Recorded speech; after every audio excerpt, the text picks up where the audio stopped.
ಶ್ರೀವನಿತೆಯ ರಸನೆ ವಿಮಲರಾಜೀವ ಪೀಠನ ಪಿತನೆ ಜಗಗತಿ ಪಾವನನೆ ಸರಕಾರಿ ಸಜ್ಜನ ನಿಖರದಾತಾರ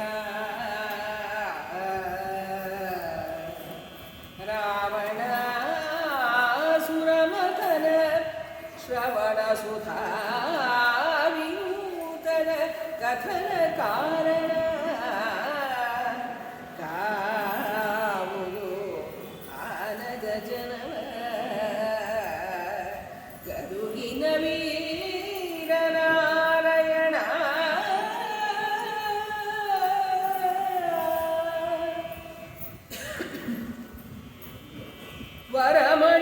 ವರಮಣಿಗಳಿಂದೆಸವ ಮೌಳಿಯ ಸರಸಿಜಾರಿಯ ಕಿರಣದೋಳಿಯ ವಿರಚಿಸಿದ ಸಿಂಧೂರ ಭಾರಿ ಕುಣಿವ ಕುಂತಳದ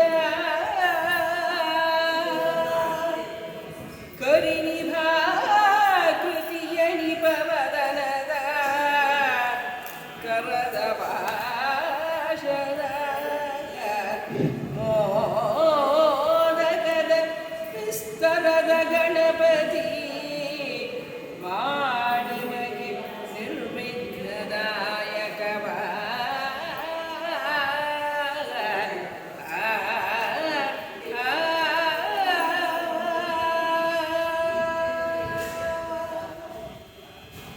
आपादमौलिपर्यन्तं गुरूणाम् आकृतिं स्मरे तेन विघ्नाः प्रणश्यन्ति सिद्ध्यन्ति च मनोरथाः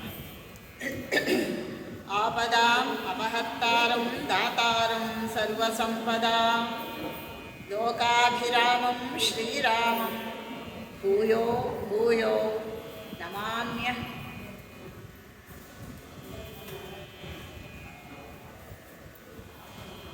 श्रीकृष्णाय वासुदेवाय हरे परमात्मने प्रणतक्लेशनाशाय गोविन्दाय नमो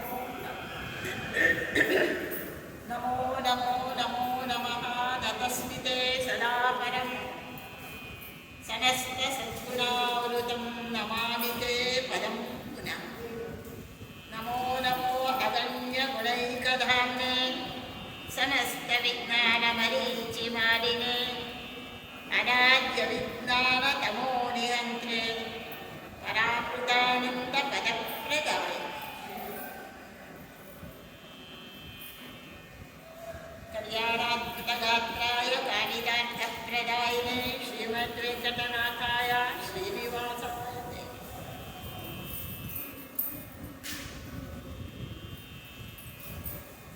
ಅರಸಗೆ ಆಯುಷ್ಯವುಳ್ಳಗೆ ಹರಿಹರ ಬ್ರಹ್ಮಾದಿಗಳು ಸಂಹರಿಸಲರಿಯರು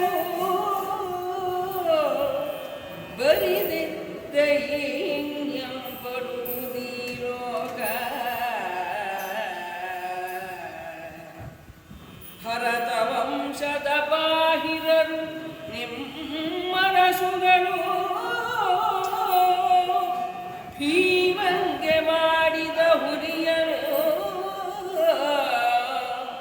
ಭರತ ವಂಶದ ಬಾಹಿರರು ನಿಮ್ಮರಸುಗಳು ಭೀಮಂಗೆ ಮಾಡಿದ ಹುರಿಯರು ಆ ಹುರಿ ಹರಿದ ಪರಿಯರು ಮತ್ತೆ ಕೇಳೆಂದ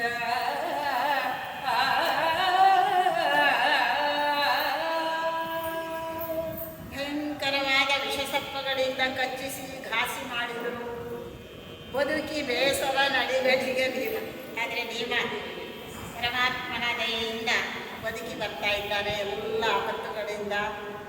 ವೈಶಂಪಾಯನರು ಹೇಳ್ತಾರೆ ಜನಮೇಜಯ, ಆಯುಷ್ಯ ಉಳ್ಳರೆ ಹರಿಹರ ಬ್ರಹ್ಮಾದಿಗಳು ಸಂಬಂಧಿಸಲರಿಯರು.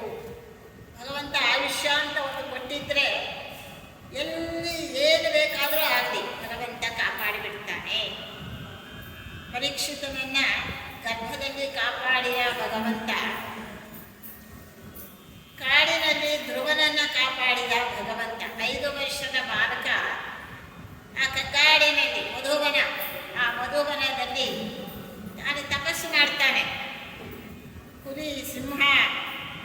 ಮೃಗಗಳು, ಸರ್ಪಗಳು ಏನೇನು ಬರಬಹುದು. ಆದರೆ ಯಾವ ತೊಂದರೆಯೂ ಅವನಿಗಾಗಲಿಲ್ಲ. ನನ್ನ ಸಿದ್ಧಿಯ ಕಡೆಗೆ ನಡೆದೇ ಬಿಟ್ಟ ಧ್ರುವಕುಮಾರ. ಆದ್ದರಿಂದ ಆಯುಷ್ಯ ಅಂತ ಒಂದು ಕೊಟ್ಟಿದ್ದರೆ, ಆಯುಷ್ಯ, ಆರೋಗ್ಯ, ಐಶ್ವರ್ಯ ಸ್ವಾಮಿ ನೀನು ಕೊಟ್ಟರೆ ಉಂಟು ಅಂತ. ಅವನು ಕೊಟ್ಟರೆ ಉಂಟು, ಇಲ್ಲದೆ ಹೋದರೆ ಇಲ್ಲ. ಹರಿಹರ ಬ್ರಹ್ಮಾದಿಗಳು ಸಂಹರಿಸಬಾರದಿರು. ಒಂದು ಸಲ ಅವ್ರಿಗೆ ಆಯುಷ್ಯ ಕೊಟ್ಟು ಬಿಟ್ಟ ಅಂತ ಆದರೆ ಯಾರಿಗೇನೂ ಮಾಡಲಿಕ್ಕಾಗೋದಿಲ್ಲ. ಬರಿದ ದೈನ್ಯಗಳು ನೀನು ಸುಮ್ಮನೆ ಒದ್ದಾಡ್ತೇವೆ ನಾವು. ಯಾರಿಗೋ ಆಯುಷ್ಯ ಇದೆ, ಸಾಯಬಾರದೆ ಅವರು 100 ವರ್ಷ ಯಾಕೆ ಬದುಕಬೇಕು ಅಂತೇವೆ. ಯಾರೋ ಬೇಗ ಹೋದ್ರು ಅನ್ಯಾಯ ಪಾಪ, ಅಯ್ಯೋ ಇನ್ನು ಇಷ್ಟು ಚಿಕ್ಕ ವಯಸ್ಸೇ ಹೋಗ್ಬಿಟ್ರು ಅಂತೇವೆ. ಏನೋ ಎಲ್ಲ ನಮ್ಮ ಕೈಯಲ್ಲಿದೆ, ನಾವು ತೀರ್ಮಾನ ತಗೊಳ್ತೇವೆ. ಯಾರು ನಾವು ತೀರ್ಮಾನ ಬರಿದ ದೈನ್ಯಂ ಬಡಗುದಿ ಲೋಕ, ಸುಮ್ಮನೆ ಒದ್ದಾಡ್ತೇವೆ ನಾವು. ಆರೇನು ಮಾಡುವರು ಆರಿಂದನೇನು ಶ್ರೀನಿದೇ ಹರಿಯನೆಗೆ ನೀವಿರುವ ತನಕ. ಪರಮಾತ್ಮ ಒಬ್ಬ ನಮ್ಮ ಪಕ್ಷದಲ್ಲಿ ಇದ್ದ ಅಂತಾದರೆ ಯಾರು ಏನೂ ಮಾಡಲಿಕ್ಕೆ ಸಾಧ್ಯ ಇಲ್ಲ. ಭರತ ವಂಶದ ಬಾಹಿರರು, ಭರತ ವಂಶದಲ್ಲಿ ಹುಟ್ಟಿದಂತಹ ಕುಲಹೀನರು ಆ ಕೌರವರು ನಿಮ್ಮ ಅರಸುಗಳು ಅಂತ. ಒಡವ ಜನಮೇಜಯ ನಿಮ್ಮ ಪೂರ್ವಜರು ಮುದಿ ತಿಂದು ಹೇಳ್ತಾರೆ. ಭೀಮಂಗೆ ಮಾಡಿದ ಗುರಿಯನ್ನು, ಭೀಮಸೇನನ ಕುರಿತು ಅವರು ಮಾಡಿದ ದ್ರೋಹವನ್ನು, ಅವರು ಮಾಡಿದಂತಹ ಮೋಸವನ್ನು ಹುರಿಹರಿದ ಪರಿಯನ್ನು ಮತ್ತೆ ಕೇಳೋದು. ಬಿಟ್ರ ಅವರೊಂದಿಗೆ 1 ಪ್ರಯತ್ನ 2 ಪ್ರಯತ್ನ ಬಿಟ್ರ ಅಂದರೆ ಬಿಡಲಿಲ್ಲ. ದುಷ್ಟರು ತಮ್ಮ ಪ್ರಯತ್ನಗಳನ್ನು ಮಾಡ್ತಾನೇ ಇರ್ತಾರೆ. ಭಗವಂತ ಶಿಷ್ಟರನ್ನು ಕಾಪಾಡ್ತಾನೇ ಇರ್ತಾರೆ. ಈ ಲೋಕದಲ್ಲಿ ನಾವು ಕಾಣುವಂಥ ಆ ಪುರಿ ಹರಿದ ಪರಿಯನ್ನು ಮತ್ತೆ ಕೇಳಿದ್ರು. ಕೌರವರು ಸರ್ಪಗಳಿಂದ ಕಚ್ಚಿಸಿದ್ರು, ಮತ್ತೆ ಬದುಕಿ ಬಂದ, ಏನಾಗಲಿಲ್ಲ. ಆದರೆ ಇವ್ರು ಬಿಟ್ರ ಅಂದರೆ ಬಿಡಲಿಲ್ಲ, ಮತ್ತೆ ಏನೋ ಪ್ರಯತ್ನಗಳನ್ನು ಮಾಡ್ತಾರೆ.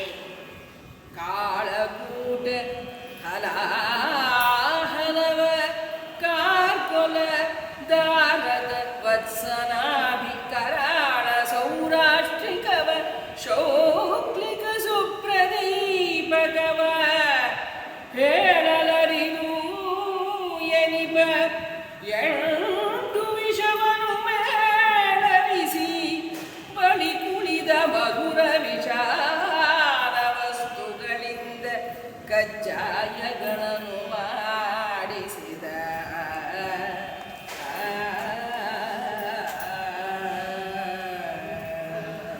ಮತ್ತೆ ಕೌರವರು ಇನ್ನೊಂದು ಸಂಚಲನ ಮಾಡ್ತಾರೆ. ಕಾಳಕೂಟ ಹಲಾಹಲ.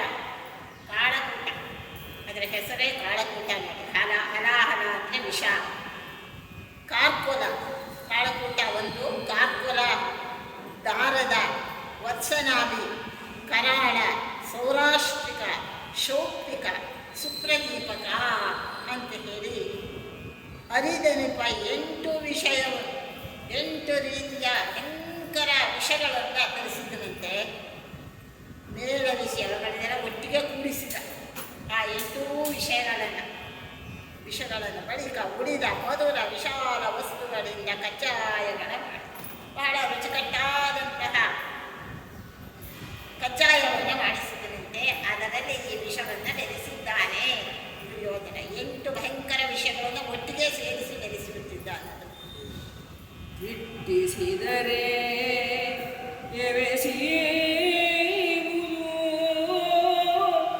ಅಂಗೈ ಮುಟ್ಟಿದರೆ ಹುಳುವು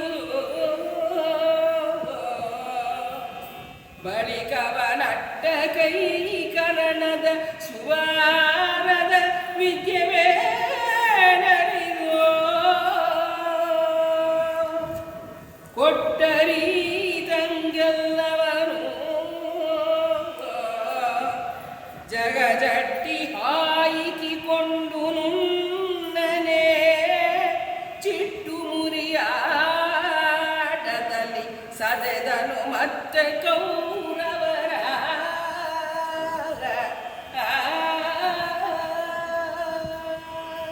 ಭೀಮಸೇನ ಸ್ವಲ್ಪ ತಿಂದಿಕೋತ.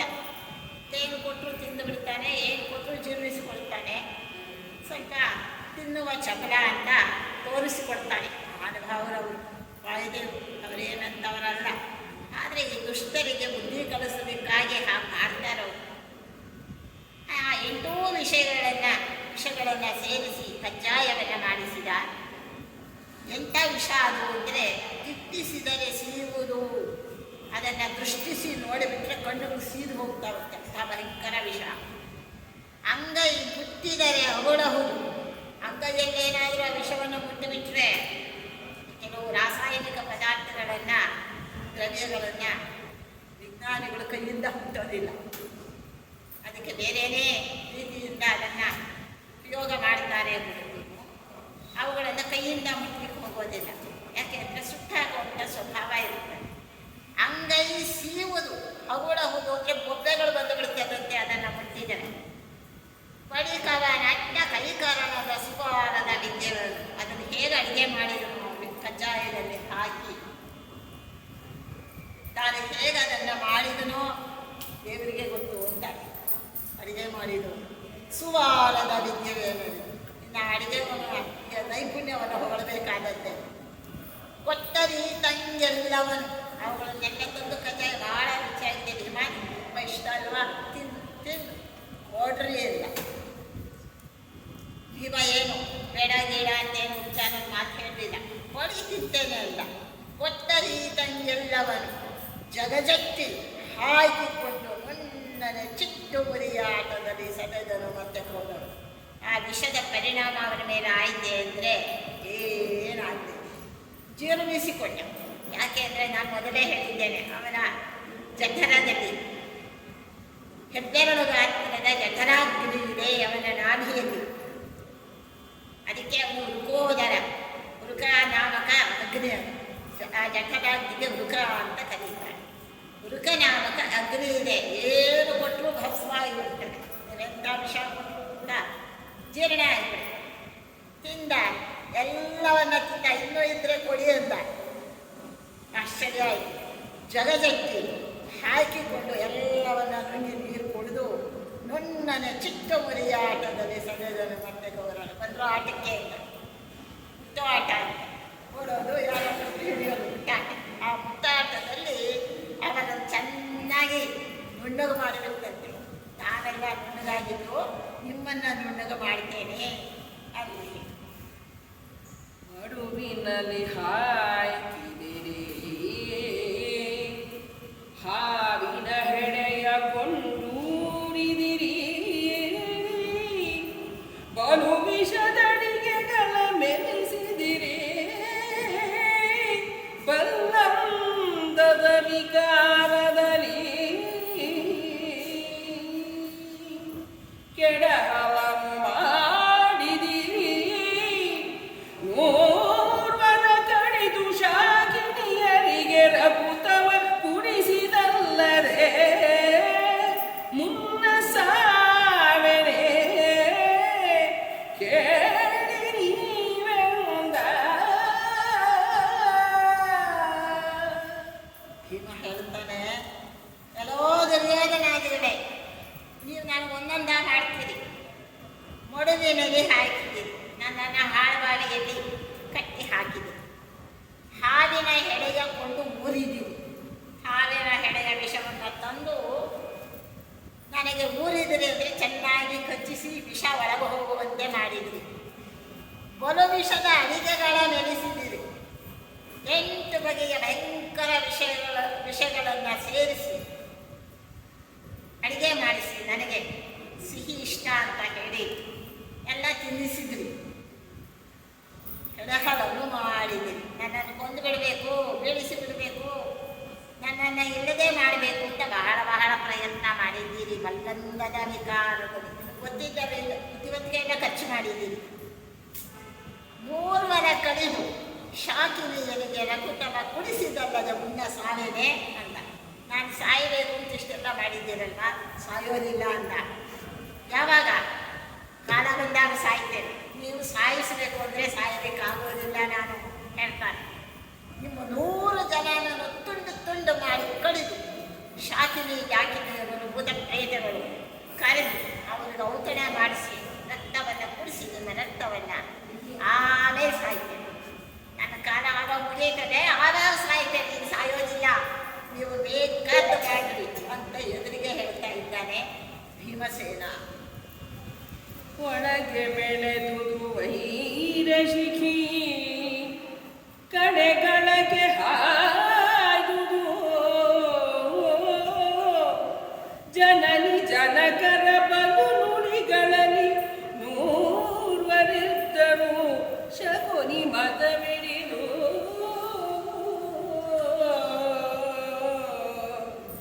ಬಲು ಕುಂದದೆ ಭೀಷ್ಮ ವಿದುರರ ಬಳಕೆಯಲ್ಲಿ ತಾವಣಗಿ ಗುಣದಲ್ಲಿ ಕೆಲನ ಮೆಚ್ಚಿಸಿ ನಡೆದರಿವರು ಯುಧಿಷ್ಠಿರಾದಿಗಳು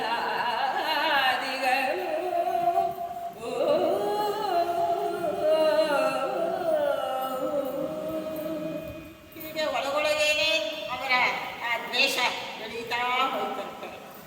ಮಾಡಬಾರದನ್ನ ಮಾಡ್ತಾರೆ ಕೌರವರು. ಅದನ್ನೆಲ್ಲ ಎದುರಿಸಿ ಅದನ್ನೆಲ್ಲ ಹೊಟ್ಟೆಯಲ್ಲಿಟ್ಟುಕೊಂಡು ಭೀಮಾದಿಗಳು ಏನೂ ಮಾಡೋ ಹಾಗಿಲ್ಲ ಇದು ಮಾಡ್ತಾರೆ. ತಂದೆ ತಾಯಿಗಳ ಬಲುಬೀಳ್ದೆ ಅವರಿಗೆ ಕೌರವರಿಗೆ ತಂದೆ ತಾಯಿಗಳು ಹೇಳ್ತಾರೆ. ಅವರು 100 ಮಂದಿಯನ್ನು ತಾಯಿ ತಂದೆಗಳು ಒಪ್ಪಿಟ್ಟುಕೊಳ್ತಾರೆ. ಭೀಮ ಕೆಟ್ಟವನು, ಅವ್ರ ಸಹವಾಸ ಹೋಗಬೇಕು, ಬುದ್ಧಿಮನೆಯನ್ನೇ ಕೆಟ್ಟವನು ಮಾಡ್ತಾರೆ. ಶಕುನಿ ಎಂಬ ಸೋದರ ಮಾವ ಬೇರೆ ಇದ್ದಾನೆ. ಒಬ್ಬ ಕಂಸ ಮಾವ, ಇನ್ನೊಬ್ಬ ಶಕುನಿ ಮಾವ ಅಂತ. ಈ ಶಕುನಿ ಮತವಿಡಿ, ಶಕುನಿ ಏನೇನೋ ದುರಾಲೋಚನೆಗಳನ್ನು ಇವರಲ್ಲಿ ತುಂಬಿದ್ದಾನೆ. ಯಾಕೆ ಇವರಿಗೆ ಆ ಸೋದರ ಮಾವ ಇಷ್ಟು ಕೆಟ್ಟವರಾಗಿ ದುರ್ಬುದ್ಧಿಗಳನ್ನು ಹರಡುತ್ತಾನೆ ಅಂದರೆ, ಸುಬಲರಾಜನಿಗೆ 3 ಮಕ್ಕಳು, ಶಕುನಿಯನ್ನು ಸೇರಿಸಿ 3 ಮಕ್ಕಳು, ಇವರು 3 ಮಕ್ಕಳು. ಏನಾಯಿತು, ಒಂದು ಸಲ ಈ 3 ಮಕ್ಕಳು ಸೋದರ ಮಾವನ ಮನೆ ಅಜ್ಜನ ಮನೆಗೆ ಹೋದರು. ಅಲ್ಲಿ ಕೆಲವು ಕಾಲ ಆಟ ಪಾಠ ಇಲ್ಲ ಇದ್ದರು. ಆಮೇಲೆ ಏನಾಯಿತು, ಆ ಸುಬಲರಾಜನ 3 ಮಕ್ಕಳನ್ನು ಕರ್ಕೊಂಡು ಇವರು ಹಸ್ತಿನಾವತಿಗೆ ಬಂದರು. ನಾವು ನಿಮ್ಮ ಮನೆಗೆ ಬಂದಿದ್ದೇವೆ, ಆಯಿತು ವೆಕೇಶನ್ ಎಲ್ಲ, ನೀವು ನಮ್ಮ ಮನೆಗೆ ಬಂದು ಕೌರವ ಯೋಚನೆ ಮಾಡಿದ, ಇವರು 100 ಜನ ಬಹಳ ಬಲಶಾಲಿಗಳಾಗಿದ್ದಾರೆ, ನಾವು 100 ಜನ ಇದ್ದೇವೆ. ಬಹುಶಃ ನಾಳೆ ದಿನ ದೊಡ್ಡವರಾದ ಮೇಲೆ ಈ ನನ್ನ ಸೋದರ ಮಾವಂತರೆಲ್ಲ ನಮ್ಮನ್ನು ಹತ್ತಿಕ್ಕೆ ಬಿಟ್ಟು ಅವರೇ ನಮ್ಮ ರಾಜ್ಯವನ್ನು ತಗೊಂಡು ಬಿಡ್ತಾರೋ ಏನು, ಎಲ್ಲ ರಾಜ್ಯದ ಮೇಲೆ ದುರಾಸೆ. ಈ 100 ಜನನ ಏನಾದರೂ ಮಾಡಿಕೊಂಡು ಬಿಡಬೇಕು ಅಂತ ಹೇಳಿ ಜಗಳ ತೆಗೆದು ತಾನೇ ಯುದ್ಧ ಆಗ್ತದೆ, ಕೊಲ್ಬೋದು.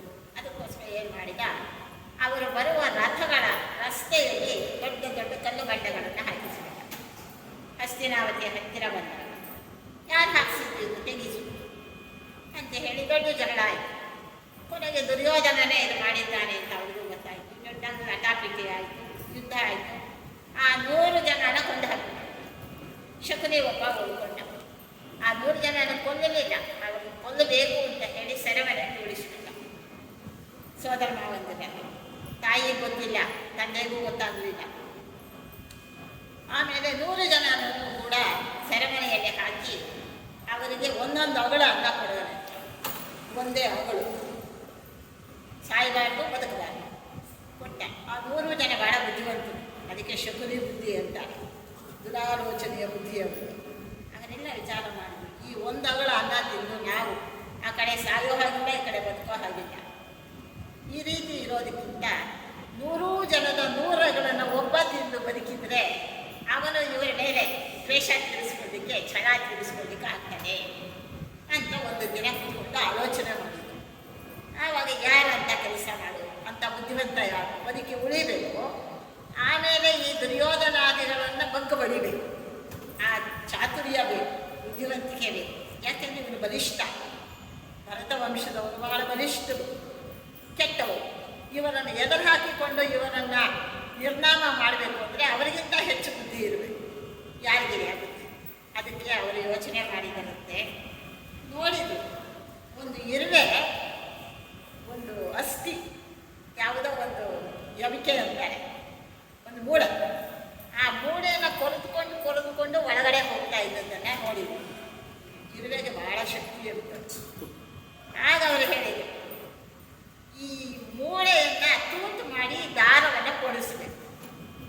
ಆ ಶಕ್ತಿ ಯಾವನಿಗಿದೆಯೋ, ಆ ಯುಕ್ತಿ ಯಾರಿಗಿದೆಯೋ ಅವನು ಈ ಕೆಲಸ ಮಾಡಲಿಕ್ಕೆ ಸಮರ್ಥ. ಯಾರು ಮಾಡ್ತಾರೆ? ಶಕುನಿ ಹೇಳಿದ, ನಾನು ಮಾಡ್ತೀನಿ ಅಂತ. ಆವಾಗ ಏನು ಮಾಡಿದ, ಇರುವೆ ಕಾಲಿಗೆ ಒಂದು ದಾರ ಕಟ್ಟಿದ, ಸಣ್ಣ ದಾರವನ್ನು ಕಟ್ಟಿದ. ಆ ಮೂಳೆಯೊಳಗೆ ಅದು ಕೊರೆಯಲಿಕ್ಕೆ ಪ್ರಾರಂಭ ಮಾಡ್ತಾನೆ ಬಿಟ್ಟ. ಅದು ಕೊರೆದು ಆ ಕಡೆಗೆ ಬಂತು. ಒಂದಿಷ್ಟು ಇದು ಮೂಳೆ ಅದನ್ನು ತೂತು ಮಾಡಿ ಆ ಕಡೆಗೆ ಬಂತು. ಆ ದಾರವನ್ನು ಎಳೆದ, ಓಡಿಸಿಬಿಟ್ಟ. ಆ ಮೂಳೆಯಲ್ಲಿ ದಾರವನ್ನು ಓಡಿಸಿಬಿಟ್ಟ. ಎಷ್ಟು ಬುದ್ಧಿವಂತ ಅವನು. ಆವಾಗ ಅವನನ್ನು ನೀನೊಬ್ಬ ಬದುಕು ಸಾಕು, ನಾವೆಲ್ಲ ಸತ್ರು ಪರವಾಗಿಲ್ಲ, ಛಲ ತೀರಿಸ್ಕೊಳ್ಬೇಕು, ದ್ವೇಷವನ್ನು ನಾವು ಒಂದೇ ಮಾಡಿದ್ದೇವೆ ಅಂತ ಹೇಳಿ ಆ 100 ಅಗಳ ಅನ್ನವನ್ನು ಅವನಿಗೆ ಕೊಟ್ಟಿದ್ದರೆಲ್ಲ ಸತ್ತು ಹೋದರು. ಆಮೇಲೆ ಸೆರೆಮನೆಯಲ್ಲೆಲ್ಲ ಹೋಗ್ಬಿಟ್ರು. ಆಮೇಲೆ ಏನು ಮಾಡಿದ ದುರ್ಯೋಧನ ಬಂದ. ಅಯ್ಯೋ, ಹಡಗಿನಲ್ಲಿ ಇದು ದೋಣಿಯಲ್ಲಿ ವಿಹಾರ ಮಾಡ್ತಾ ಇದ್ವಿ, ಎಲ್ಲ ಪ್ರವಾಹ ಬಂತು, ಒಳಗೆ ಹೋಗ್ಬಿಟ್ರು, ಎಲ್ಲ ಸತ್ತು ಹೋದ್ರು ಅಂತ ತಾಯಿಗೆ ಸುಳ್ಳು ಹೇಳಿದ. ಆಯಿತು, ಏನು ಮಾಡಲಿಕ್ಕಾಗೋದಿಲ್ಲ. ಗಾಂಧಾರಿಗೆ ದುಃಖ ಆಯಿತು. ಅಯ್ಯೋ, ನನ್ನ ತಮ್ಮಂದಿರೆಲ್ಲ ಹೋಗ್ಬಿಟ್ರಲ್ಲ ಅಂತ ಹೇಳಿ. ಆಮೇಲೆ ಶಕುನಿ ಒಬ್ಬ ಹೇಗೋ ಹುಡುಕೊಂಡು ಬಂದ. ಅವಾಗ ಇವರು ಅಂದ್ಕೊಂಡ್ರೆ ಅವನೊಬ್ಬ ನಮಗೇನು ಮಾಡ್ತಾನೆ, ಉಳಿದ್ರೆ ಉಳಿದು ಏನು. ಗಾಂಧಾರಿ ಅವನನ್ನು ಬಾಚಿ ತಪ್ಪಿ ಹಿಡಿದಿದ್ದೆ. ಅಯ್ಯೋ, ಒಬ್ಬನಾದರೂ ಹುಡ್ಕೊಂಡಿಯಲ್ಲ, ನೀನೇನು ಎಲ್ಲಿಯೇ ಹೋಗಬೇಡ, ನನ್ನ ಕಣ್ಣು ಮುಂದೆನೇ ಇರು. ತವರು ಮನೆ ಮೇಲೆ ಅಭಿಮಾನ ಪಾಪ ಗಾಂಧಾರಿ. ಶಕುನಿಯನ್ನು ಮನೆಯಲ್ಲೇ ಇಟ್ಕೊಳ್ತೇನೆ ಅಂತ ಹೇಳಿ. ಆವಾಗ ಭೀಷ್ಮಾಚಾರ್ಯರು ಅವರುಗಳೆಲ್ಲ, ದ್ರೋಣಾಚಾರ್ಯರು, ಕೃಪಾಚಾರ್ಯರು ಅವರೆಲ್ಲ, ವಿದುರ ಎಲ್ಲ ಹೇಳಿ, ತವರು ಮನೆಯವರನ್ನು ನೀನು ಮನೆಯಲ್ಲಿ ಸೇರಿಸ್ಕೊಳ್ಬಾರ್ದು. ತವರು ಮನೆಯವರನ್ನು ಸೊಸೆಯರು ಮನೆಯಲ್ಲಿ ಇಟ್ಟುಕೊಂಡ್ರು ಅಂದರೆ ನಿನ್ನ ಕುಟುಂಬ ಒಡೆದು ಹೋಗ್ತದೆ. ಬೇಡ, ಅವ್ರಿಗೊಂದು ಸಂಸ್ಥಾನ ಕೊಡು, ಒಂದು ಪ್ರದೇಶವನ್ನು ಕೊಡು, ಅವರು ಬದುಕಿ ಬೇಡ ಅಂತ ಹೇಳೋದಿಲ್ಲ. ಬರ್ತಾನೆ ಹೋಗ್ತಾನೆ, ಆದರೆ ಮನೆಯಲ್ಲಿ ಇಟ್ಟುಕೊಳ್ಳಬೇಡ ಅಂತ ಬಹಳ ಬುದ್ಧಿವಾದ ಹೇಳಿ. ಗಾಂಧಾರಿ ಕೇಳಲಿಲ್ಲ. ನನ್ನ ಕಣ್ಮುಂದೆನೇ ಇರಬೇಕು ನನ್ನ ತಮ್ಮ ಅಂತ ಹೇಳಿ ಆ ಶಕುನಿಯನ್ನು ಮನೆಯಲ್ಲೇ ಇಟ್ಟು, ಶಕುನಿಗೂ ಅದೇ ಬೇಕಾಗಿತ್ತು. ಬಹಳ ಹಿತವಾಗಿ ನಡ್ಕೊಂಡ. ಈ ಮಕ್ಕಳನ್ನೆಲ್ಲ ತನ್ನ ಮಗಳು ಮಾಡಿ ತನ್ನ ವಶಕ್ಕೆ ತಗೊಂಡ. ಬರ್ತಾ ಬರ್ತಾ ಬರ್ತಾ ಅವ್ರಿಗೆ ಒಳ್ಳೊಳ್ಳೆ ಸಲಹೆಗಳನ್ನು ಕೊಡ್ತಾನೆ. ಅವರೆಲ್ಲ ಮಾಮ ಮಾಮ ಅಂತ ಹೇಳಿ ಈ ಶಕುನಿ ಮಾಮನ ಎಲ್ಲೂ ಇರೋದಿಲ್ಲ, ತಲೆ ಮೇಲೆ ಇಟ್ಕೊಂಡು ನೆನೆಸ್ತಾರೆ. ಗಾಂಧಾರಿಗೂ ಸಂತೋಷ, ಎಲ್ಲ ಸದ್ಯ ಒಬ್ಬ ಚೆನ್ನಾಗಿದ್ದಾನೆ ಅಂತ ಹೇಳಿ. ಶಕುನಿಯ ಮನಸ್ಸಿನಲ್ಲಿ ಏನಿತ್ತು ಅಂದರೆ ದುರ್ಯೋಧನನನ್ನು ಹಾಳು ಮಾಡಬೇಕು ಈ ಗೌರವವನ್ನು. ಹಾಗಾದರೆ ಏನು ಮಾಡಬೇಕು? ಇವನ ಶತ್ರುಗಳು ನನಗೂ ಶತ್ರುಗಳಾಗಬೇಕು. ಪಾಂಡವರ ಮೇಲೆ ಇವನನ್ನು ಎತ್ತಿ ಕಟ್ಟಬೇಕು. ಆ ಪಾಂಡವರ ಮೇಲಿನ ದ್ವೇಷ ಇವನನ್ನು ನಾಶ ಮಾಡ್ತಾನೆ. ಅದಕ್ಕೆ ನಾನೆಲ್ಲ ಅನುಕೂಲ ಮಾಡಿಕೊಡ್ಬೇಕು ಅಂತ ಬಹಳ ಗುಟ್ಟಾಗಿ ತಾನು ತೀರ್ಮಾನಕ್ಕೆ ಬಂದ. ಅವನು ಶಕುನಿ ಮತವಿಳಿದು ದುರಾಲೋಚನೆಗಳನ್ನು ಒಂದೊಂದೇ ಕೊಡ್ತಾನೆ ಇವರಿಗೆ. ಯಾಕೆಂದರೆ ಪಾಂಡವರಿಗೂ ಇವರಿಗೂ ದ್ವೇಷ ಹೆಚ್ಚಬೇಕು ಅಂತ. ಬಲುಹುಗುಂದನೆ ಭೀಷ್ಮ ವಿದುರರ ಬಳಕೆಯಲ್ಲಿದ್ದಾನೆ. ಪಾಂಡವರಿಗೆ ಇನ್ಯಾರು ದಿಕ್ಕಿಲ್ಲ. ಭೀಷ್ಮಾಚಾರ್ಯರ ತೊಡೆಯ ಮೇಲೆ ಬೆಳೆದವನು ಅರ್ಜುನ. ಧರ್ಮರಾಜ ಅವನು ಭುಜ ಹಿಡ್ಕೊಂಡು ಬೆಳೆದವನು. ಆ ಭೀಷ್ಮಾಚಾರ್ಯರ ಮಕ್ಕಳನ್ನು ಅನಾಥ ಮಕ್ಕಳು, ತಂದೆ ಇಲ್ಲದ ತಪ್ಪಲಿಗಳು ಅಂತ ಪಾಪ ಬಹಳ ಅಭಿಮಾನದಿಂದ ಸಾಕ್ತಾರೆ. ವಿದುರನು ಅವರನ್ನು ಅತ್ಯಂತ ಕನಿಕರದಿಂದ ನೋಡ್ತಾನೆ. ಹಾಗಾಗಿ ಧೈರ್ಯ ಕೊಡ್ತಾರೆ. ಆಯ್ತಪ್ಪ, 2 ದಿನ ಕಾಲ ಕಳೆಯಿರೋ, ಸ್ವಲ್ಪ ದೊಡ್ಡವರಾಗಲಿ, ಆಮೇಲೆ ನಿಮ್ಮ ಜೀವನ ನೀವು ಮಾಡಿಕೊಳ್ಬಹುದು, ಅದುವರೆಗೆ ಸ್ವಲ್ಪ ನೀವು ಕಾಯಬೇಕು. ದೊಡ್ಡಪ್ಪ ಇದ್ದಾನೆ, ಅವರ ಮಾತನ್ನು ಮೀರೋ ಹಾಗಿಲ್ಲ ನೀವು ಅಂತ ಹೇಳಿ ಸಮಾಧಾನ ಮಾಡ್ತಾ ಇದ್ದ. ಬಲುಹುಗುಂದನೆ ಭೀಷ್ಮ ವಿದುರರ ಬಳಕೆಯಲ್ಲಿ ತಾವಡಗಿ ಅವರು ಹೇಳಿದ ಬುದ್ಧಿವಾದವನ್ನು ಕೇಳಿಕೊಂಡು ಗುಣದಲ್ಲಿ ಕೆಲನ ಮೆಚ್ಚಿಸಿ ತಮ್ಮ ಸದ್ಗುಣಗಳಿಂದ ತಮ್ಮ ಸುತ್ತಲಿನ ಎಲ್ಲ ಪರಿವಾರದವರನ್ನು, ಜನಗಳನ್ನು ಮೆಚ್ಚಿಸಿದರಂತೆ ಪಾಂಡವರು. ಎಂಥ ಒಳ್ಳೆ ಮಕ್ಕಳು ಪಾಂಡವರಾಜನವರು.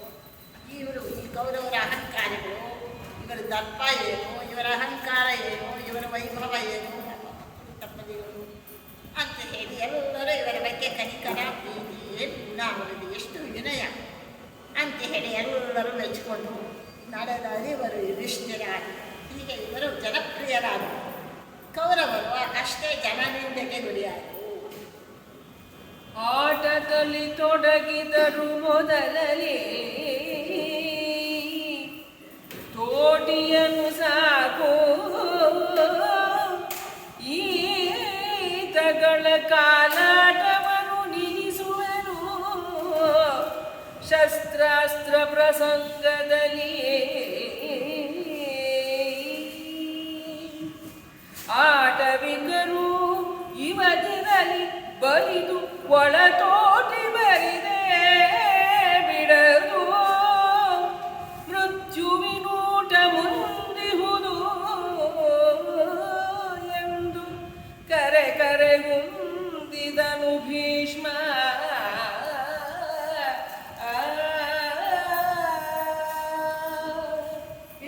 ಭೀಷ್ಮಾಚಾರ್ಯರು ಹಾಗೇ ಗಮನಿಸಿ ನೋಡ್ತಾರೆ. ಪ್ರತಿದಿನ ದೂರು, ಪ್ರತಿದಿನ ಜಗಳ, ಪ್ರತಿದಿನ ಒಂದಲ್ಲ ಒಂದು ಉಪದ್ವ್ಯಾಪ ಇದ್ದೇ ಇರುತ್ತೆ. ಆಗ ಭೀಷ್ಮಾಚಾರ್ಯರು ಯೋಚನೆ ಮಾಡಿದ್ರಂತೆ, ಇವತ್ತೇನೋ ಮಕ್ಕಳು, ನಾಳೆ ಇವರೇ ದೊಡ್ಡವರಾಗ್ತಾರೆ. ಈ ದ್ವೇಷ ಹೀಗೆ ಬೆಳೆದ್ರೆ ಪರಿಣಾಮ ಏನಾಗಬಹುದು? ಹುಟ್ಟುತ್ತಾ ಅಣ್ಣ ತಮ್ಮಂದಿರು, ಬೆಳೀತಾ ದಾಯಾದಿಗಳು ಅಂತಾರೆ. ಆಟದಲ್ಲಿ ತೊಡಗಿದರು ಮೊದಲನೇ ತೋಟಿಯರು. ಆಟ ಆಡುವಾಗಲೇ ಸ್ಪರ್ಧೆ. ಕೌರವರೆಲ್ಲ ಒಂದು ಗುಂಪು, ಪಾಂಡವರ 5 ಜನ ಒಂದು ಗುಂಪು. ಪ್ರತಿದಿನ ಇದು ನಡೀತಾನೆ ಇದೆ. ಸಾಕು, ಈ ಆಟ ಪಾಠ ಇವೆಲ್ಲ ಸಾಕು, ಇದು ಕಾಟ ಅಂತ ಇದೆ. ಈಟಗಳ ಕಾಲಾಟವನ್ನು ನಿಲ್ಲಿಸುವೆನು. ಈ ಹುಡುಗತನದ ದುರ್ಬುದ್ಧಿಗಳನ್ನು, ಈ ಒಂದು ದಾಖಲಾಟವನ್ನು ನಾನು ನಿಲ್ಲಿಸಿಬಿಡ್ತೇನೆ. ಆಯಿತು. ಶಸ್ತ್ರಾಸ್ತ್ರ ಪ್ರಸಂಗದಲ್ಲಿ ಇವರನ್ನ ಸ್ವಲ್ಪ ಓದಿ ಹಾಕ್ತೇನೆ. ಮನೆಯಲ್ಲಿ ಮಕ್ಕಳು ತುಂಬ ತುತ್ತನ್ನೆಲ್ಲ ಮಾಡಿದರೆ ಬಹಳ ಚೇಷ್ಟೆ ತಗೊಳ್ಳಿಕ್ಕಾಗೋದಿಲ್ಲ. ಸ್ಕೂಲ್ಗೆ ಹಾಕಿದರೆ ಸರಿ ಹೋಗ್ತದೆ. ಶಸ್ತ್ರಾಸ್ತ್ರ ಪ್ರಸಂಗದಲ್ಲಿ ನಿಲ್ಲಿಸುವೇನು ಇವರ ಕಾಲಾಟ, ಇವರ ಜಗಳ ಕದನ, ಈ ಹುಡುಗಾಟವನ್ನು ಅವರನ್ನು ಶಸ್ತ್ರಾಭ್ಯಾಸ ಮತ್ತು ಶಾಸ್ತ್ರಾಭ್ಯಾಸಕ್ಕೆ ಹಾಕಿಬಿಟ್ರೆ ಗಮನ ಎಲ್ಲ ಆ ಕಡೆ ಹೋಗ್ತದೆ. ಆವಾಗ ಇವರು ಈ ಜಗಳ ಕದನ ಇದನ್ನೆಲ್ಲ ಬಿಡುತ್ತಾರೆ ಅಂತ ಭೀಷ್ಮಾಚಾರ್ಯರು ಯೋಚನೆ ಮಾಡಿದರು. ಆಟವಿರಲಿ ಬದಿರಲಿ ಬದಿದ ಒಳಗೆ ಓಟಿ ಬರೀದೇ ಬಿಡೋದು. ಆಟ ಆಡ್ತಾ ಇವರು ದ್ವೇಷವನ್ನು ಹೆಚ್ಚಿಸಿಕೊಳ್ತಾ ಇದ್ದಾರೆ. ಆಟದಲ್ಲಿ ಬರೀ ಆಟದಲ್ಲೇ ಇಷ್ಟು ದ್ವೇಷ ಇದ್ದರೆ ಇನ್ನು ಮುಂದೆ ಜೀವಮಾನದಲ್ಲಿ ಬಹಳ ಸಾಧನೆ ಮಾಡುವ ಕಾಲಕ್ಕೆ ಕ್ಷತ್ರಿಯರು ಅದರಲ್ಲೂ ಎಷ್ಟು ಇವರಲ್ಲಿ ದ್ವೇಷಗಳು ಬೆಳೆಯುವುದು. ಬರೀದೇ ಬಿಡೋದು, ಇದು ಸುಮ್ಮನೆ ಬಿಡುವಂಥದ್ದಲ್ಲ, ಮುಗಿಯುವಂಥದ್ದಲ್ಲ. ಮೃತ್ಯುವೇನು ಮುಂದೆ ಮುಂದಿರುವುದು. ಮುಂದೆ ಮೃತ್ಯು ದೇವತೆಗೆ ಒಳ್ಳೆ ಭೋಜನ ಆಗ್ತದೆ ಇವ್ರ ಕಡೆಯಿಂದ ಅಂತ ಹೇಳಿ ಕರೆದಿದ್ದನು ಭೀಷ್ಮಾಚಾರ್ಯನಿಗೆ. ಒಳಗಡೆನೇ ಸಂಕಟ, ಒಳಗಡೆನೇ ಅವರಿಗೆ ಮುಂದಿನ ಭವಿಷ್ಯದ ಆ ಒಂದು ದುಸ್ವಪ್ನ ಮನಸ್ಸಿಗೆ ಬಂದು ಬಿಡುತ್ತಂತೆ. ಕರೆಗುಂದಿದ್ದು ಬಹಳ ಆಲೋಚನೆಗೆ ಒಳಗಾದದಂತೆ ಭೀಷ್ಮಾಚಾರ್ಯರು. ಧರಣಿಪತಿ ಚಿತ್ತೈಸು ಗೌತಮವರ ಮುನಿಗೆ ಜನಿಸಿದ ಶರದ್ವನು ಪರಮ ಋಷಿಯಾದನು.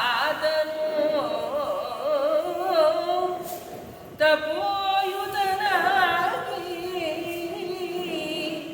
ಧನು ಸಹಿತ ಇರುತ ಕಂಡನೋ.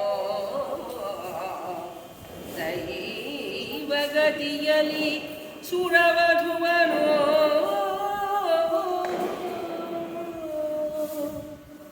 ಆ ಕ್ಷಣಕ್ಕೆ ಕಾಮಜ್ವರಿತನಾದನು.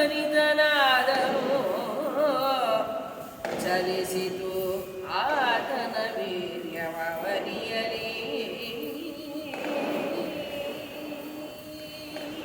ಭೀಷ್ಮಾಚಾರ್ಯರಿಗೆ ಮನಸ್ಸಿನಲ್ಲೇ ಕೊರಗು ಶುರುವಾಯಿತು.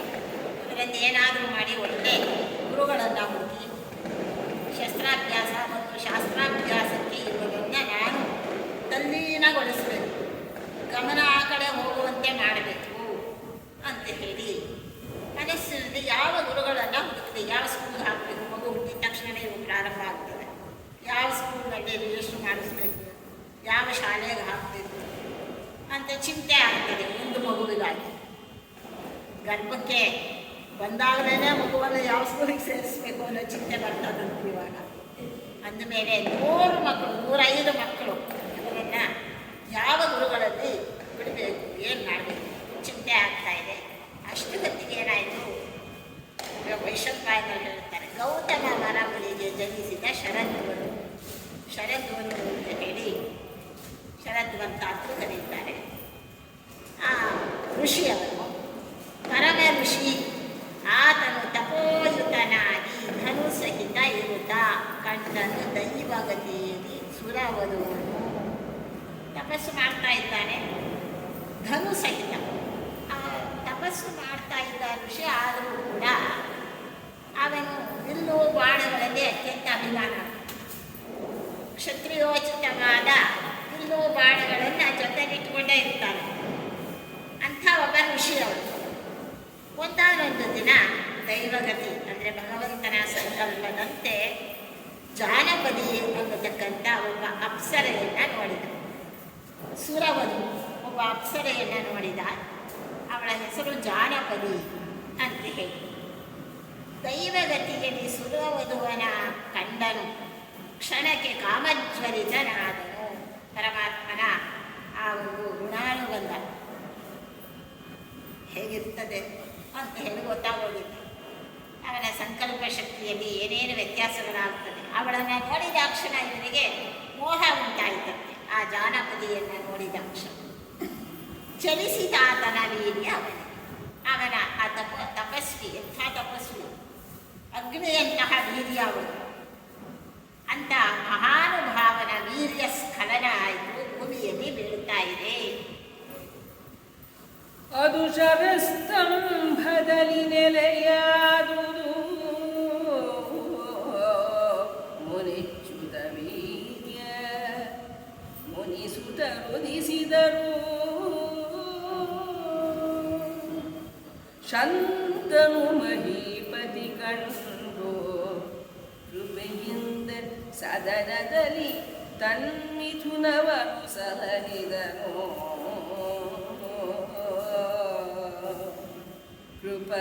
ಕೃಪೆಯೆಂಬ ಹೆಸರಾದು ಮಹಾಬಲನಾದನು. ಆತನ ಕರೆಸಿದನು ಭೀಷ್ಮ. ಒಳ್ಳೆ ಧನುರ್ವಿದ್ಯೆ ಬಂದಿತ್ತು ಶರದ್ವಂತನಿಗೆ. ಅವರ ವೀರ್ಯ ಒಂದು ಶರಸ್ತಂಭ ಅಂದರೆ ಜಂಡು ಹುಲ್ಲಿನ ಪೊದರಿನಲ್ಲಿ ಬಿತ್ತು. ವೀರ್ಯ ಸ್ಖಲನ ನೆಲೆಯಾದುದು ಶರಸ್ತಂಭದಲ್ಲಿ. ಅವರ ವೀರ್ಯ ಅಂದರೆ ಸಾಮಾನ್ಯವಾದದ್ದಲ್ಲ. ಮಹಾನುಭಾವರು, ತಪಸ್ವಿಗಳು, ಊರ್ಧ್ವರೇತಸ್ಕರು ಅಂತ ಕರೆಯುತ್ತಾರೆ. ಕೆಳಗೆ ಬೀಳುವಂಥ ವೀರ್ಯ ಅಲ್ಲ ಅವರದು. ಬೇರೆ ಮೇಲಕ್ಕೆ ಹೋಗಿ ಬ್ರಹ್ಮಚರ್ಯದಲ್ಲಿ ಉತ್ತುಂಗ ಇದರಲ್ಲಿ ಬರುವಂಥದ್ದು. ಅಂತಹ ಮಹಾನುಭಾವರ ವೀರ್ಯ ಕೆಳಗೆ ಇದಾದಾಗ, ಅದು ಚ್ಯುತವಾದಾಗ ಜೊಂಡು ಮುಂದಿನ ಪೊದೆಯಲ್ಲಿ ಬಿದ್ದು ಮುನಿಸುತ್ತರು ಉದಿಸಿದರು. ತಕ್ಷಣ ಅಲ್ಲಿ ಆ ಋಷಿಗೆ ಸಂತಾನ ಪ್ರಾಪ್ತಿ ಆಗಿಬಿಟ್ಟು ಆ ಜಾನಪದಿ ಓಡಿ ಹೋಗ್ಬಿಟ್ಟಿದಂತೆ. ಯಾಕೆಂದರೆ ಋಷಿಗಳಲ್ಲಿ ಸಿಟ್ಟು ಮಾಡಿ ಕೋಪ ಬಂದು ಶಾಪ ಕೊಟ್ಟು ಬಿಡ್ತಾರೆ. ನಿನ್ನನ್ನು ನೋಡಿ ನನಗೆ ಮೋಹ ಉಂಟಾಯಿತು, ನನ್ನ ವೀರ್ಯ ಸ್ಖಲನ ಆಯಿತು, ಇದಕ್ಕೆ ನೀನೇ ಕಾರಣ ಅಂತ ಎಲ್ಲಿ ಶಾಪ ಕೊಟ್ಟು ಬಿಡ್ತಾರಂತ ಓಡಿ ಹೋಗಿದ್ದು. ಅವನಿಗೇನು ಮೋಹ ಇಲ್ಲ.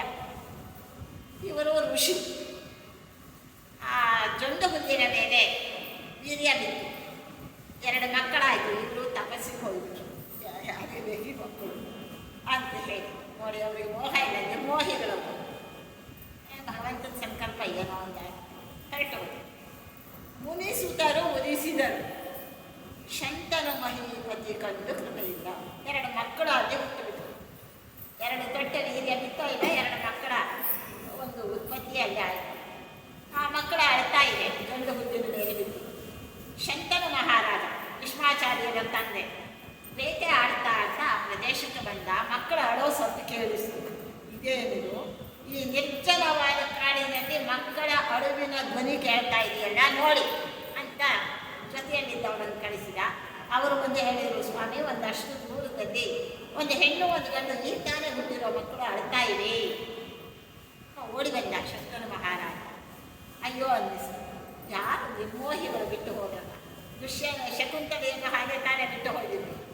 ಮೇನಕ್ಕೆ ಆ ಕಡೆ ವಿಶ್ವಾಮಿತ್ರರು ಬಿಟ್ಟು ಹೋದ್ರು, ಈ ಕಡೆ ಮೇನಕೆಯನ್ನು ಬಿಟ್ಟು ಹೋದ್ರು. ಋಷ್ಯಂತ ಆ ಶಕುಂತ ಅನ್ನೋ ಪಕ್ಷಿಗಳು ಪಾಪ ಅದನ್ನು ಕಾಪಾಡ್ತಾ ಇದ್ರು ಅಂತ ಕಥೆ ಕೇಳಿದೆ. ಆಮೇಲೆ ನೋಡಿದ ತನ್ನ ಮಿಥುನವನ್ನು, ಮಿಥುನ 2, ಒಂದು ಹೆಣ್ಣು ಒಂದು ಗಂಡು. ಕೃಪೆಯಿಂದ ಸದನದಲ್ಲಿ ತನ್ನ ಮಿಥುನವನ್ನು ಸಲಹಿದ. ಎತ್ಕೊಳ್ಳಿ ಮಗುನ ನಡೆಯಿರಿ, ರಾಜಧಾನಿದೆ ಅಂತ.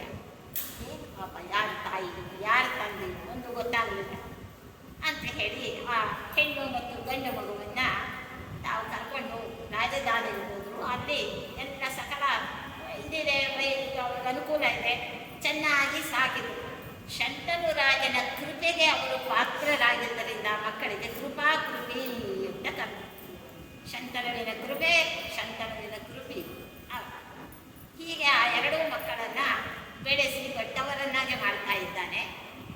ತಂದೆ ಬಂದು ಒಂದಾನೊಂದು ದಿನ ತನ್ನ ಮಗನಿಗೆ ಯಾರಿಗೂ ಗೊತ್ತಾಗದಂತೆ ಅರ್ಧರಾತ್ರಿಯಲ್ಲಿ ಅದೃಶ್ಯ ರೂಪದಲ್ಲಿ ಒಂದು ಅವರಿಗೆ ಇದನ್ನು ಧನುರ್ವಿದ್ಯೆಯನ್ನೆಲ್ಲ ಧಾರೆ ಎರೆದು ಹೋದ.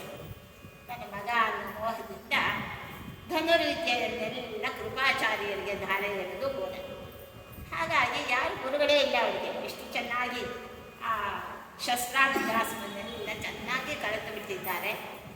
ಹೆಸರಾದರೂ ಕೃಪೆ ಎಂಬ ಮಹಾಬಲನಾದನಾಥನ ಕರೆಸಿದನು ಭೀಷ್ಮ. ಆವಾಗ ಭೀಷ್ಮಾಚಾರ್ಯರು ರಾಜಧಾನಿ ಮನೆಯಲ್ಲೇ ಇದ್ದಾರೆ. ಕೃಪಾಚಾರ್ಯರು ಇವರಿಗೆಲ್ಲ ಸಲಹೆಗಾರರಾಗಿದ್ದಾರೆ. ಒಳ್ಳೆ ಉತ್ತಮ ವ್ಯಕ್ತಿತ್ವ ಇದೆ, ಒಳ್ಳೆ ಬ್ರಹ್ಮಚರ್ಯ. ಅವರನ್ನು ಕರೆಸಿ ಗುರುಗಳೇ ನೀವೇ ಪಾಠ ಹೇಳ್ಕೊಳ್ಬೇಕು ನಮ್ಮ ಮಕ್ಕಳಿಗೆ ಅಂತ ಭೀಷ್ಮಾಚಾರ್ಯರು ಗೊತ್ತು ಮಾಡ್ತಾ ಇದ್ದಾರೆ. ಕೃಪಾಚಾರ್ಯನ ದೆಸೆಯಿಂದ ಈ ಕುಮಾರರು ನಿಖಿಲ ತರ್ಕ ವ್ಯಾಕರಣ ಮೊದಲನೇ ಚತುರ್ದಶ ವಿದ್ಯೆಗಳನ್ನರಿದು ಲೋಕವೈದಿಕ ಮುಖ್ಯ ಸಕಲ ಕಲಾ ಕುಶಲರಾದರು.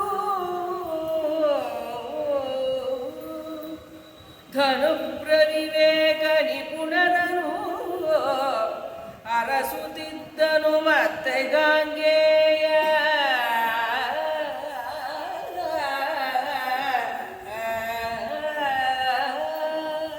105 ಮಂದಿ ರಾಜಕುಮಾರರನ್ನು ಎಲ್ಲಿ ಕಳಿಸಬೇಕು ಶಾಸ್ತ್ರಾಭ್ಯಾಸ ಪಾಠ ಪ್ರವಚನಕ್ಕೆ ಮನೆಯಲ್ಲೇ ಇದ್ದಾರೆ ಕೃಪಾಚಾರ್ಯ.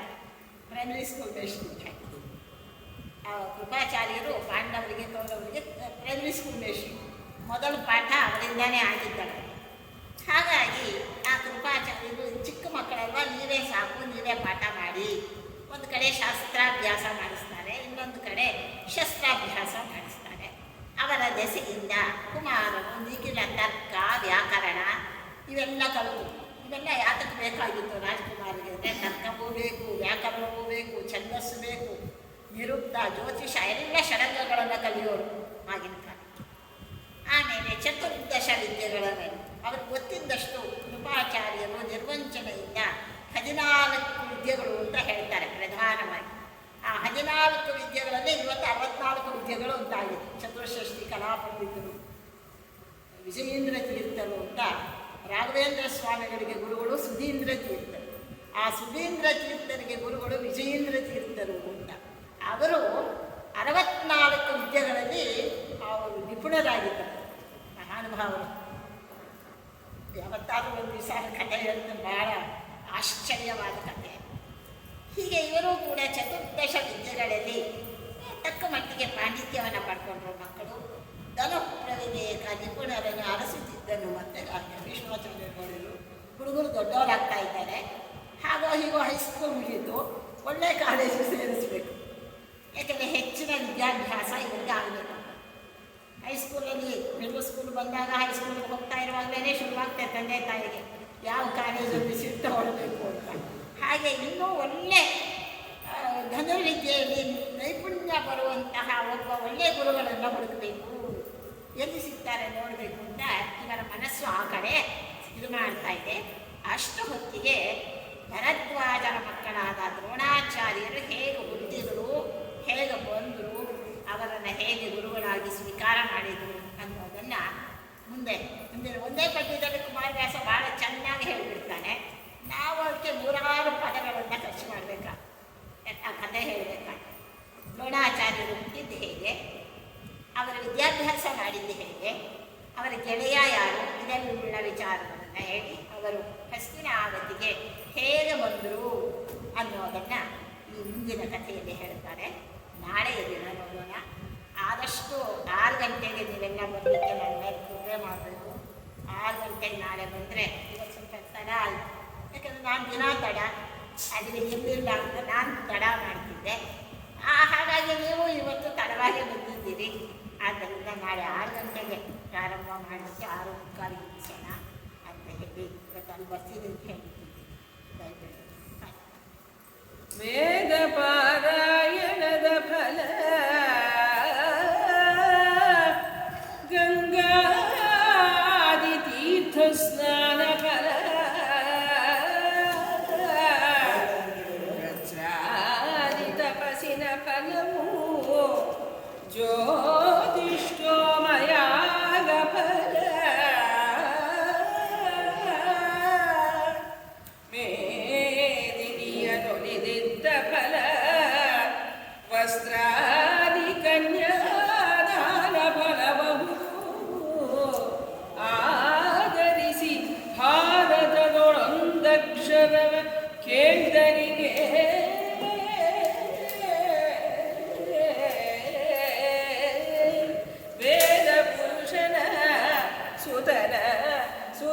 ಸಹೋದರನ ಹೆಮ್ಮಗನ ಮಗನ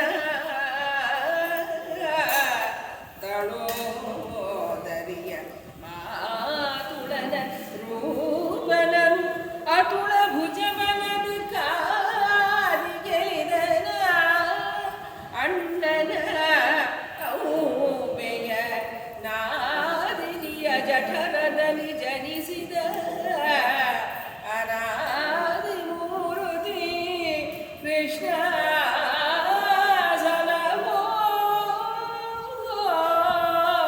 ಗದುಗಿನ ವೀರ ನಾರಾಯಣ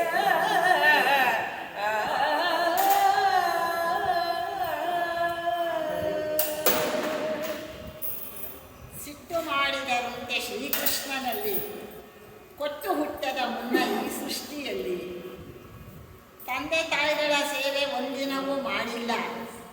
ಇಂದು ವಯಸ್ಸಾದಾಗ ಕಂದ ಎಂದು ಕರೆದರೆ ಬರುವುದೇನೋ. ಒಂದು ತುತ್ತನ್ನವನು ಯೋಗ್ಯರಿಗೆ ನೀಡಿಲ್ಲ. ಇಂದು ಮೃಷ್ಟಾನ್ನವನ್ನು ಬಯಸಿದರೆ ಸಿಗಬಹುದೇ? ದೊಂಬಲಾಗವ ಹಾಕಿ ದಿಂಬ ತಿರುಗಿದರಿಲ್ಲ. ಅಂಬುಜನಾಮ ಶ್ರೀ ಪುರಂದರ ವಿಠಲನಲ್ಲಿ ಸಿಟ್ಟು ಮಾಡಿದಂತೆ ಶ್ರೀಕೃಷ್ಣನಲ್ಲಿ ಕೊಟ್ಟು ಹುಟ್ಟದ ಮುನ್ನ ಈ ಸೃಷ್ಟಿಯಲ್ಲಿ ಅಂತ ಯಾವಾಗಲೂ ಕೂಡ ನಾವು ಏನು ಬಿತ್ತುತ್ತೇವೆ ಅದನ್ನೇ ಬೆಳ್ಕೊಳ್ಬೇಕಾಗ್ತದೆ. ಬೇವಿನ ಬೀಜ ಬಿತ್ತಿ ಮಾವಿನ ಹಣ್ಣು ಬೇಕು ಅಂದರೆ ಹೇಗೆ ಸಿಗ್ತದೆ? ನಾವು ಉತ್ತಮ ಕಾರ್ಯಗಳನ್ನು ಮಾಡಿದರೆ ನಮಗೆ ಅದರ ಫಲವೂ ಉತ್ತಮವಾಗಿ ಸಿಗ್ತದೆ. ನಾವು ಉತ್ತಮ ಕಾರ್ಯವನ್ನು ಮಾಡಲಿಲ್ಲ ಅಂತಂದಾಗ ನಮಗೆ ಉತ್ತಮ ಫಲ ಕೇಳೋ ಅಧಿಕಾರವೇ ಇರೋದಿಲ್ಲ. ಸುಮ್ಮನೆ ದೇವರನ್ನು ದೇವರು ನಮಗೆ ಹಿಂಗೆ ಮಾಡಿಬಿಟ್ಟ, ನಾವು ಯಾರಿಗೂ ಏನು ಕೆಟ್ಟದ್ದು ಮಾಡಿಲ್ಲರಿಗೆ ನಮ್ಗೆ ಯಾಕೆ ಹಿಂಗೆ ಮಾಡಿದ ಅಂತೇಳಿ ಮೊದಲು ಮಾಡಿಲ್ವಾ ಗೊತ್ತಿಲ್ಲ ನಮಗೆ. ಅದರ ಫಲವನ್ನು ಈಗ ನಾವು ಅಣಬೇಕಾಗ್ತದೆ ಅಂತ ಹೇಳಿ ಕಾಯೇನ ವಾಚ ಮನಸೇಂದ್ರಿಯೈವ ಬುದ್ಧ್ಯಾತ್ಮನಾವ ಪ್ರಕೃತೇಶ್ವರನಾವ ಕರೋಮಿ ಯದ್ಯತ್ ಸಕಲಂ ಕರಸ್ಮೈ ನಾರಾಯಣಾಯ. ಮಹಾಭಾರತವನ್ನು ಹೀಗೊಂದು ಅರ್ಧ ಮುಕ್ಕಾಲು ಗಂಟೆ ಹೇಳಿದ್ರೆ ನಮಗೂ ತೃಪ್ತಿ ಆಗಲ್ಲ, ನಿಮಗೂ ಕೇಳಿ ತೃಪ್ತಿ ಆಗಲ್ಲ. ಏನು ಮಾಡಲಿಕ್ಕೆ ಸಾಧ್ಯ ಇಲ್ಲ.